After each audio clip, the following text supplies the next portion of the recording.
Welcome back, ladies and gentlemen. We are onto the Rift with Invictus Gaming taking on Edward Gaming.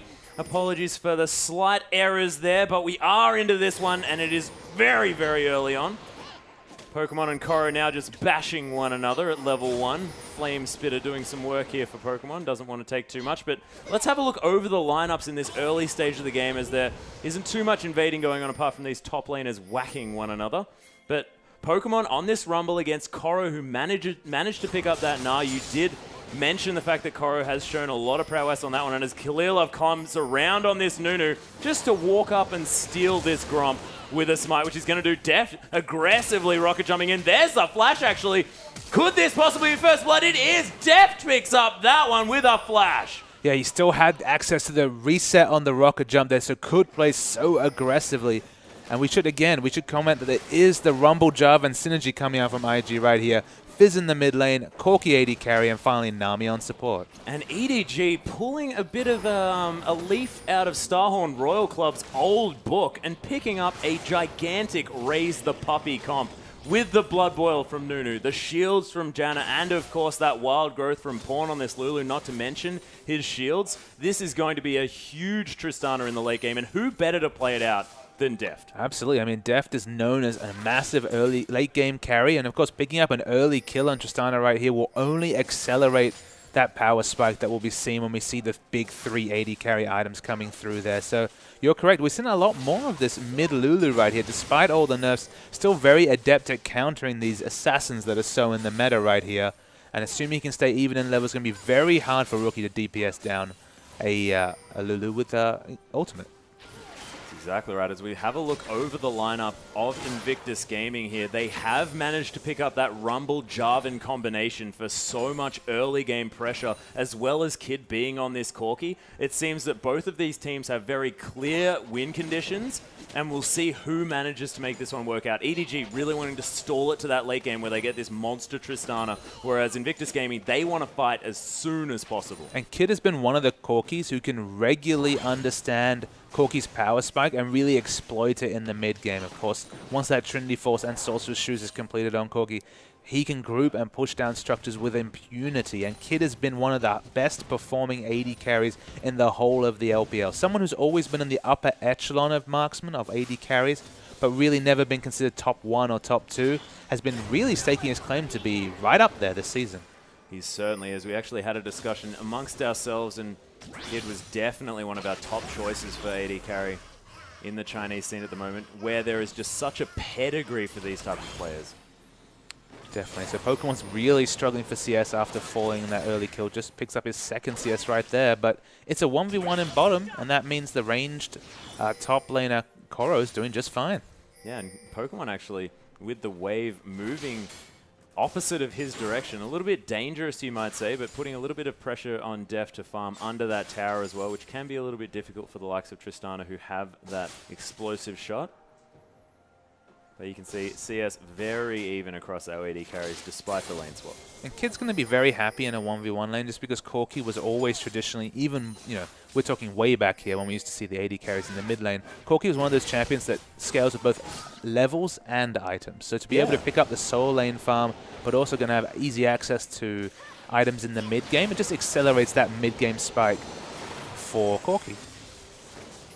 And we haven't actually mentioned the mid lane too much coming on the side of Invictus Gaming. Rookie back on the Mega Assassin in Fizz, and we saw him very early on in the LPL playing that champion to great effect despite having a rough laning phase, really coming through on top. Both Rookie and Pawn have been excellent Fizz players right here, so that's why I trust Pawn to have a champion that can deal with this Fizz and this Fizz pressure in the mid lane. So picking up that Lulu, Cool did the same thing against a LeBlanc pickup, so it still has a lot of anti-all-in potential, does that Lulu mid. And we'll just see whether it has the late game damage potential, which was sort of what fell apart for Lulus that we've seen in the past. But we've also seen Lulus in the LPL just recently doing quite well and picking up that Lich Bane, having a lot of damage as well with that added AP ratio, the added scaling. I mean, make no mistake, it's all about Deft when it comes to EDG's damage this game. Oh, yeah.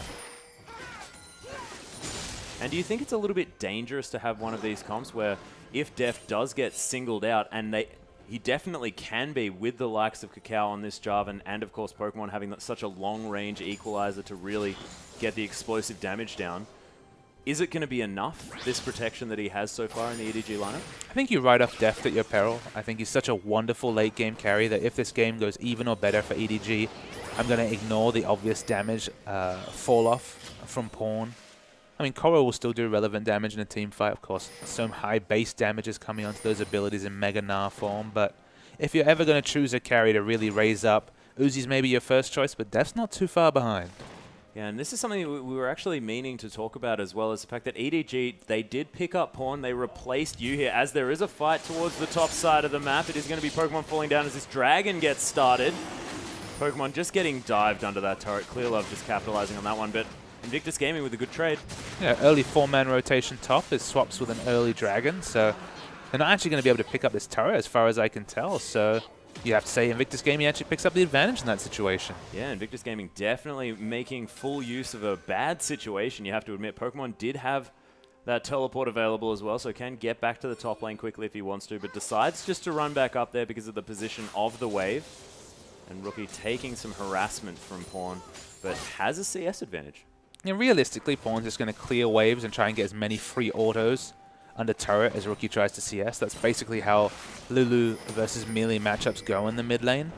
It's just a question of whether Pawn can exert enough team fight pressure and also lane pressure to force Rookie to be honest and stay in the mid lane, or whether Rookie can start snowballing in other lanes. Yeah, and Clearlove are now with another steal of that blue buff. And Kakao really struggling to find any of his jungle left, to be perfectly honest. He's setting up a little bit of a camp up here in the top lane. They do not want Pokemon to get going, and I really like this strategy. Make sure you delay the power of that equalizer as much as possible, as Koro goes aggressive here on the top side of the map. Pawn's coming in as well. He's got the wild growth available should he need it. There's the absolute zero, and Clearlove cares absolutely zero. It's basically singling out a champion that really needs to get levels to pick up a level 6 power spike and take Dragon, but it's also really singling out the weakest, or at least the perceived weakest player on Invictus Gaming. So I do like this target selection, like you say. Keep down the person who might be the biggest confidence player, that might be the player who needs his team to really keep him in check, because Pokemon's struggling this game. Yeah, I'm definitely glad that you ignored my absolute worst joke ever to be made so far. This kid's just trying to farm against Deft. Has actually got a level advantage considering the fact that he did manage to get the solo lane. And we haven't mentioned the fact that Mouse not actually in the EDG lineup this time, as Deft gets caught by an Aqua Prison. So much burst damage, forcing out that Buster Shot. And it's worth knowing that's so much burst damage, literally without picking up an item. We tab onto gold, 2,450 gold for Kid right here. Still able to do very nice damage to Deft on that Tristana. Yeah, we're talking about the fact that this Corki does scale very well with levels, and we saw that proven to a T just there. And yes, as you noted, because we missed out on Champion Select, missed out on mentioning that it isn't Mouse playing at support. It is a different support coming out here. I believe Mako is the name of the support we have right here. Don't know too much about him. No scouting report available just yet, but Mouse looked really good. That's the first thing. Mouse stepped in at the last minute, looked very strong in that support position. Great Annie player. So a lot of Annie coming out from EDG. And now we have the disengaged flavor coming out of Janna. We'll see if Nico can actually pick up those reins and step into Mouse's shoes, which honestly could be difficult considering the fact that he's had a very good record. Untested at this stage, and so far, I mean, Deft picking up first blood, definitely working out. He's going to struggle in the lane matchup, especially once Kid goes and spends his gold. And I guess that's kind of the issue I have with Kid's play right here. Is why not just shop and cement your laning advantage? Why just stay in lane and really not put yourself in a position to really bully out Deft here? Because Deft, he's gone for a very greedy Tristana, but actually going straight for the Infinity Edge, not working towards the Zeal or working towards the Static Shiv that we usually see from Tristana players who want to double down on their early game. It's a very weak choice on a champion that doesn't have any AD ratios. And Invictus Game actually setting up there in the bottom lane, as Clearlove is going to continue counter jungling as Nunu's likely to do, but there's the Cataclysm in the bottom side of the map. Deft gets exhausted. Kid with the flash rocket snipe of Deft in the back line. Yeah, the Ignite was running there. I think they would have got the kill one way or the other, but getting it onto Kid is so much more optimal. 3,300 gold on Kid right now. And up the top, we've got a turret dive. Yeah, there's the absolute zero coming through yet again. Pawn comes in, picks up the kill. Koro with the wild growth and the transformation is able to survive and just jumps himself over that wall. That transformation couldn't have happened at a better time. He actually would have died to the last turret hit if not for the extra base health coming out from Mega Na.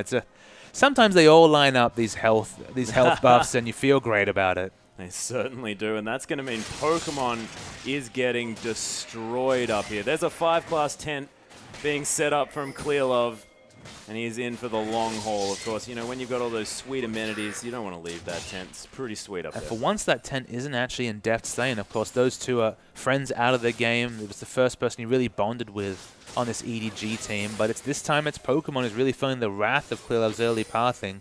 I guess the only thing you can say for Pokemon is we're talking about Rumble here, a champion who only needs about 2,500 gold to pick up his 2 Magic Pen items and be team fight relevant. He has a Haunting, guys. He might only be an Equalizer bot, but for a one-trick pony, Rumble's probably one of the best of them. Yeah, that is very true. We'll see whether Pokemon can get those Equalizers at the right point, of course. Even having CC, if you don't have any items, I mean, it's still a slow, so it's still doing something. Still doing something. But we did talk about the fact that, you know, they may capitalize on the fact that Pokemon hasn't looked like the strongest player here in the LPL in the top lane. And seems like EDG were definitely listening because he's having a definite rough time in this top lane, especially early on. And it's definitely against the top laner who's been overperforming, if anything, or starting to show that he has a new level of performance in a favorable matchup, no less. So now that they've equalized the matchups, half the CS, huge item discrepancy, and in a bad matchup, if Koro can't carry this one, it's almost a black mark next to his name. Yeah, well, that's true. And what better to get them to a decent late game situation than to have that Rumble be kept down so much as Kakao going to clear out that ward. He is going to get spotted out, though, so EDG probably not going to make any aggressive moves as Clearlove just going to try and take this Scuttle Crab. You can see he's just all over this map at this stage. So IG, we have to remember, did take that unanswered first dragon right here. The Aqua Prison. Caught by the Aqua Prison. The Tidal Wave comes in. Valkyrie with a lot of damage. Clearlove's here as well. The teleports are coming in. Absolute Zero doing so much work. Koro picks up the kill. Kitties gets gnarred into the wall at the same time. Pawn's here at the same. And Deft, the only one to fall down for 2. And Pokemon used his teleport, came to the bomb, but didn't even think to blow the Equalizer because he knew there was no semblance of chance whatsoever. He's going to use it for wave clear right here. Might be enough for that. So look, it still does something for EDG. It might slow them down from taking this turret, but a big win from EDG there. Certainly is. And a little bit unfortunate that Deft fell down, but you can see he did listen to you yet again. Going to be building that static Shiv after the BF. So we go into the replay. Look at that bubble. It completely denies Deft. He's knocked up a second time. We thought he might live, but of course Kid went very aggressive with Valkyrie. Is going to fall here, of course, to all the incidental damage. And at that point, the Nard transformation probably wasn't even necessary for Kitties to fall off. They get the double kill right there. But importantly, they aren't able to turn it into a major objective. Dragon is still available, and the bot turret is still up for IG. It is a nice play, though, as Deft clears out this top wave yet again. And Koro's in a lot of trouble. Flashes out of the way of that Aqua Prison. Evan Flo doing a little bit of work, but 4 members. Koro's still happy. We see Deft is transitioning from top lane right here because, of course, the dragon is still up. They don't want to give away a second dragon here to EDG, and Koro's got a lot of rage. Yeah, he is about to transform. Kitty's taking a lot of damage. The Wallop comes through, but not going to find its mark as Pokemon gets hit by a rock. And EDG setting up to try and take their first dragon. Worth knowing that in the mid lane, Deft will push down this mid turret, so that's already an immediate structure win for EDG.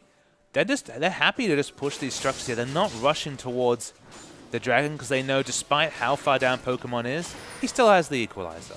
Yeah, and EDG, of course, with this late-game team comp, they just want to capitalize on situations where they can rotate around the map effectively. As Clearlove gets aggressive on the Aqua Prison, going to go wide. Kakao now manages to trap to the...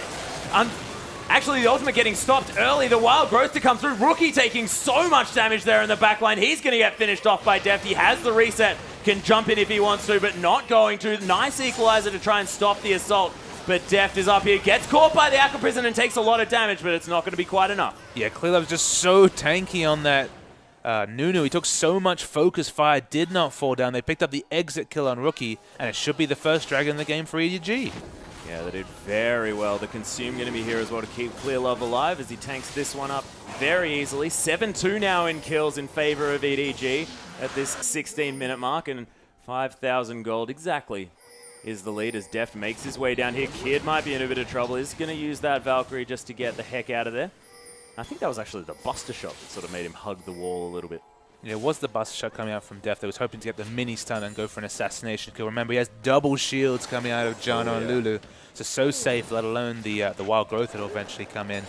It's definitely a protect the AD carry comp coming out here. Deft, though, has been kind of eating too many bubbles for his own safety right here. Yeah, he's definitely excited about those ones, and Kitties has been on point as far as his placement's concerned. Pokemon now trying to get back into this lane. 50 CS down. 0-4-0 against a 4-0-2 now. Koro is so far ahead. But I mean, that's a 17-minute plan from EDG to completely dismantle this, I guess, sub-top laner, you'd say, in Pokemon. They've been focusing on him. He doesn't have his dual Magic Pen power spike just yet, but he'll get there soon. Even with incidental gold, he actually does have the gold to pick that up right now. So he will be a bit of an equalizer bot in team fights. And Rumble, when he's behind, especially if they can pick up a bit of magic resist on the EDG side, sometimes he's just an afterthought. Sometimes if he can never get into the front line and overheat with, say, Zhonya's on his Flame Spitter, he can be really a trivial team fighter. Yeah, we haven't mentioned Rookie too much since the beginning. Has been a little bit of a non-issue as Kitties is getting super aggressed on. Deft picks himself up the reset and wanders on out. Yeah, flashed the Aqua Prison that time, so you knew he was going to eat it for a 5th time or so. Flashed it. Very nice, aggressive play from Deft. Not always something we expect out of someone who's usually focusing on those late-game team fights, but allows Tristana to keep going. Despite the fact we see the big power spike coming out from Kid right here, Tristana's not far behind. In fact, in terms of sheer gold, 800 gold ahead is Deft so far in this game. And that is terrifying news for Invictus Gaming fans. Deft going to be able to potentially carry through this mid-game. It's going to be difficult because that's where that power trough does come in strong, and it's going to be the point where Invictus Gaming have to make decisive moves and pick up the map control around this game. I mean, you say power trough, but we have to remember there is a Nunu here, and he's ahead in gold over Corki. So if once he finishes that Infinity Edge, the Blood Bowl starts running on him, he's going to skip some semblance of a power trough. Sure, it's not going to be the 3-4 item Tristana power spike, but it's going to be a relevant Tristana this whole game. Oh my goodness, and Kid with a lot of burst damage. He's going to turn around, try and get some work done onto Deft, but he's going to get Buster shotted away. And Kid's still doing a lot of damage. But importantly, in every successful game we've seen Kid on this Corki, he's been grouping in the mid game with these two items, but he's being forced to lane here despite having the Trinity Force Sorcerer's Shoes power spike that really makes Corki all about pushing structures. The fact that he's forced to lane against this Tristana is actually a big strategic win for EDG. It is this Clear Love. Just going to be getting the vision around the enemy jungle. I mean, look at the vision though. Look at this mini-map. So many red wards in the IG jungle right here. You can see IG's mindset just from the lack of wards on the map. They feel like they've already lost. Yeah, they're just getting stifled now as well. You can see that EDG complete vision control as Rookie tries to remove one of the wards that are on the map, but that is nothing in comparison to the vision that they have, and especially in comparison to the lack of vision that Invictus Gaming has at this stage of the game. I mean, there's no pink wards down whatsoever for IG, which at this level is almost inexcusable. At least have super defensive pink wards so you can at least have the assurance in mind that, all right, at least I know for sure that this zone is safe. At this point, they don't know anything. They certainly don't. You can see there's actually 3 pink wards in the river here for Invictus for EDG. So having a lot of defensive vision. This dragon coming up in another 2 minutes. And you have to think that EDG are just going to have that one on a silver platter. Yeah, finally, we see a couple of backs right here. 2 pink wards in the inventories from IG. That's the start of something. You need to get those 3 or 4 defensive pink wards down, and then every time you win a fight or you go even in engagement, you move your pink ward line up. You move it more and more aggressively as you do better in this game. But to have none on the map is just not acceptable. Yeah. That being said, Cacao now does have that Sightstone completed, as Clear Love has had that one for quite some time. Of course, been relatively ahead here as James Bond on this Nunu. Kitty's going to try and clear out some vision. Not going to find that ward right there. And Invictus Gaming just trying to claw their way back into this one. And it's not something that should be said of this particular team comp. It's a worrying trend of Kakao so far that he did so well against those lower ranked teams, but first against Vici and now against EDG, he's been really struggling to be relevant in the jungle. Yeah, hasn't found his way in. And of course, he just got counter-jungled very effectively in the early stages of this game by Clearlove, setting up for that Grom steal and then having his blue buff stolen over and over again, just really put him behind to the point where it was very difficult for this Jarvan to make anything happen. Well, just as a much heralded jungler to actually face two opponents worth respecting, of course, Dandy on the side of Vici, now Clearlove on the side of EDG, he's been found wanting a little bit, so he's going to want to have to regroup. Maybe he can make something out of this game, but specifically going into the next game, I want to see some of that Kakao swagger, that famous Kakao jungle pathing that allows him to be so relevant in the early game, coming out for him later in this series. Yeah, he's just known as such a powerful offensive jungler that when you see him on the defense like this, you can see just how out of his element he is. But we'll see whether they can turn it around. They have managed to pull back some vision control, especially over their bottom side of the map as the red buff does come up for Invictus Gaming, and they are going to be able to pick up this blue as well. So Rookie, now at 200 CS, has kept up relatively well, but this Dragon, that's definitely EDG's. Yep, Clearlove's going to secure that objective. Def's even happy to go bot lane and keep farming. He's basically significantly ahead in items on Kid, and this is probably the first time I've seen Clearlove and going in aggressively. Yeah, Kitty's taking a lot of work. Ooh, the Aqua Prison not going to land. Evan Flow's going to land on a Nico, but Deft comes in with the crit. Clearlove gets caught by the fish, but he's so tanky. Rookie up with that playful trickster, tries to get out with some smooth moves, but here's Koro. Rookie gets walloped and then thrown with ice. And Invictus Gaming just falling left, right, and center.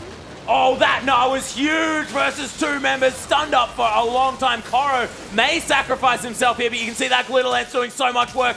Deft has found his way in, picks up Kakao as well, and Kitties is going to fall. Look at that crit damage and the shields. And the only reason that fight had any semblance of being even, Deft wasn't even grouped for that last fight. He went bottom lane to push the wave out, came back, got the double. They're going to go and get this inner turret right here. And EDG are walking all over Invictus Gaming. They very much are. 23 minutes into this game, a 10,000 plus gold lead. No turrets taken as we see the replay. So this is a really long fight. The teleport coming in from Koro here is excellent. So the first kill goes down for Deft. Fizz is using all his damage on Clearlove, which never is an optimal strategy right here. And just watch Deft. The Koro's engage is very smart, but Deft is free hitting this whole fight. They DPS down Rookie, and I guess IG think, all right, everyone's going to back away. You look at the mini-map, I mean, Deft's pinging down bottom. He just wants to go to a turret. And that's why we see the huge Gnar ultimate coming in right here. Deft's not grouped. He finally comes in late. Kakao dies to 3 autos, and Kid, nothing he can do. Yeah, there's the flash static Shiv proc to pick him up. The last kill there, and EDG definitely asserting their dominance on this game as we see Koro just clearing out this top wave, throwing boomerangs at it as it were. Now 100 CS in the lead. 0-5-0 for Pokemon against 4-0-6 on Koro. And I think that Koro shouldn't get Gnar. He's just so comfortable on this champion. You saw how perfect that last Gnar ultimate was. He's just doing fantastic things on this champion. And just looking down the scoreboard is depressing viewing for anyone. I mean, the one thing you can say about Kid right here is he actually had his Trinity Force and Soul Shoes at a very good part time, but this is probably the first time that I've seen those two core items finished on a Corki and there being 0 turrets down for a team. They don't have one single turret down. The only objective they've managed to claim so far, IG, was the first Dragon, which they exchanged for that turret dive up top.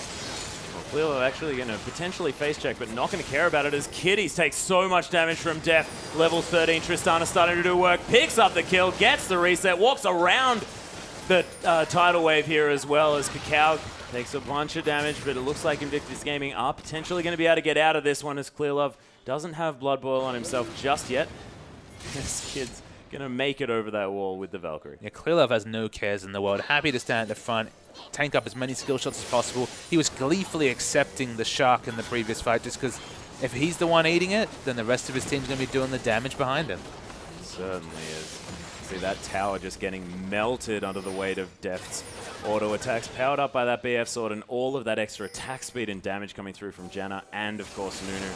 This comp really starting to come into its own at this stage. It's just an embarrass of Richmond's for everyone on the EDG side right here. Kid has done very capably. He's doing fine. His item power is fine. But, I mean, you can even look at Rookie and say, all right, his CS is good. He's got Zhonya's and the Lich Bane. He's team fight relevant, but no kills on the board whatsoever, barring Kid's 2.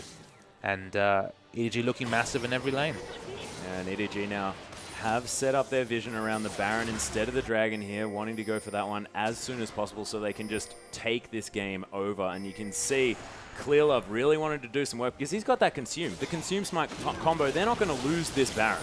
12,000 is the gold lead right here. They're actually in vision of IG, so we could potentially see a big team fight coming ahead. The Baron's down to 3,000 health. Yeah, Baron going down so incredibly fast. The equalizer comes in, but it's not enough. In fact, Tristana picks that one up. Rookie gets caught here, but Koro's going to eat a bubble for his trouble as Pokemon just around the side sort of finds himself a little bit out of position at this stage. Maybe caught, forced to use that flash. Howlingale not going to find him, though. Equalizer basically tickling at this point. They already have the completed Aegis into a Locket upgrade right here. It's doing trivial damage with just those 2 items here. His Pokemon, you have to say strategically, EDG has completely outplayed IG. Certainly have. Rookie is going to find Clearlove, but he's got so much tanky stats just flashing out of the way. There's a nice Cataclysm, but the Absolute Zero going to get stopped immediately by a nice Q from Rookie. As Koro tries to do some work, and Rookie knows that he can't aggress on that now. He has to get the heck out. No, especially not with the super minions, of course, coming from that Baron buff right here.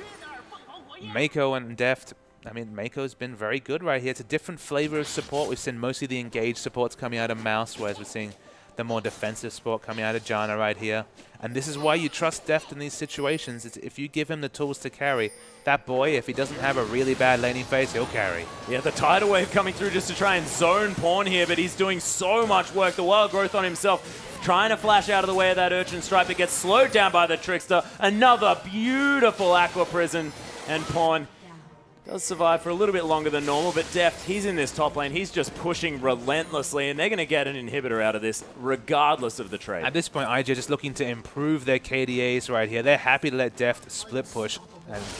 And you can see the fight breaking out in the bottom lane as well. It's a decent Monsoon from Neko to get everyone out of there, but Pokemon's falling so quickly. Look at Koro, so much damage.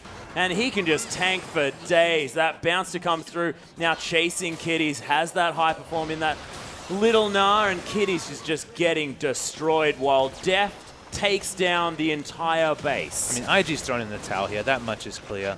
You see the base just going down. Kid's not even interested in harassing him because he knows they have no chance. And EDG have completely dominated Invictus game. And that was just an absolute dismantlement of the Invictus Gaming lineup. And this is the 6-0 squad that we were talking about before, and just unable to stand up to the raw power and just strategic, just betterness. They're just better. Strategic betterness. Yeah, okay, admittedly it's late in the day, Papa Smithy, and I am struggling to find the words to describe just how much better EDG look like in that game. EDG, when they're on form, when they're hitting on all cylinders, they're so smart at judging a team's weakness and exploiting it. And it was all about Pokemon this game. They identified that Pokemon on that Rumble was someone they could isolate, and if they isolate him early, he would have no impact. And this is a Rumble that finishes a game, a 30-minute game, 0-6-0. Like, with the equalizer not even being able to get an assist, lets you know just how shut out IG were. And let's go to a replay to really start to see some of the flavor of this game. So this is still very early right here. A nice gold lead for EDG, but we'll roll the clip.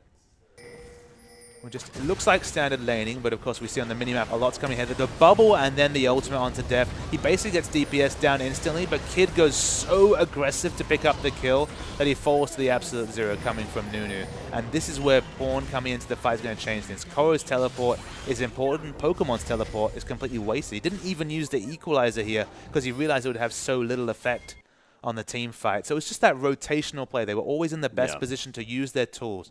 Koro, you don't give this guy Gnar. He's an unbelievable Gnar player, not taking away his ability in other champions. He's definitely been the overachiever of the LPL, the player to step up the most in the LPL so far this season. And IG, they just threw in the towel. They gave up. They did, and they gave up probably halfway through that game, but we'll see whether they can turn it around, get their morale back, because we are going to have our final game of the day coming up between Invictus Gaming and Edward Gaming, and can